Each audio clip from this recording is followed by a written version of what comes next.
Dobré ráno všetkým. Nech sa vám dnešný deň vydarí najlepšie, ako môže. Je vhodné položiť si otázku, podľa čoho budem vedieť, že tento deň bol skvelý.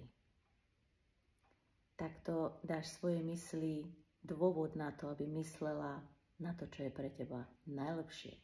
Začne sa zaoberať tým, aký skvelý by mohol tento deň byť. Otestuj to. A každopádne mi daj vedieť, ako sa ti to vydarilo, či to naozaj u teba funguje. Ak nie, smieš to testovať ďalej.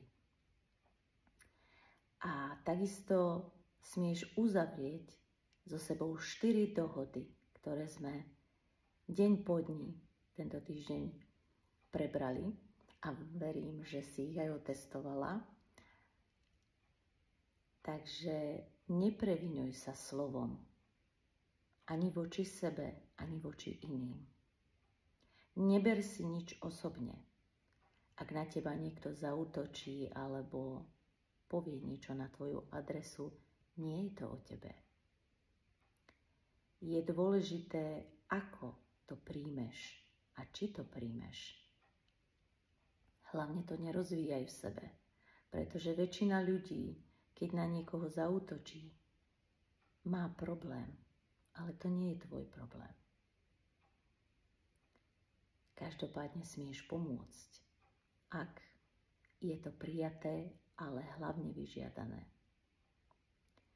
Nevytváraj si domnienky, je ďalšia dohoda. Nerob závery z niečoho, čo vôbec nevieš, prečo sa deje.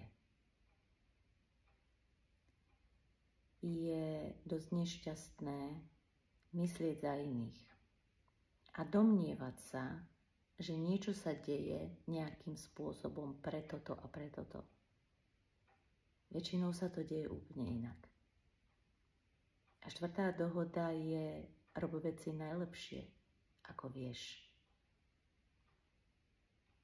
A ver mi, že to tak robíš.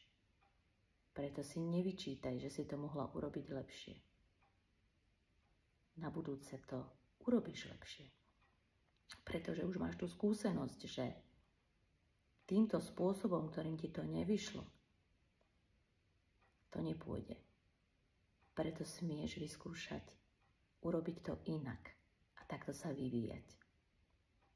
Rob veci najlepšie, ako vieš.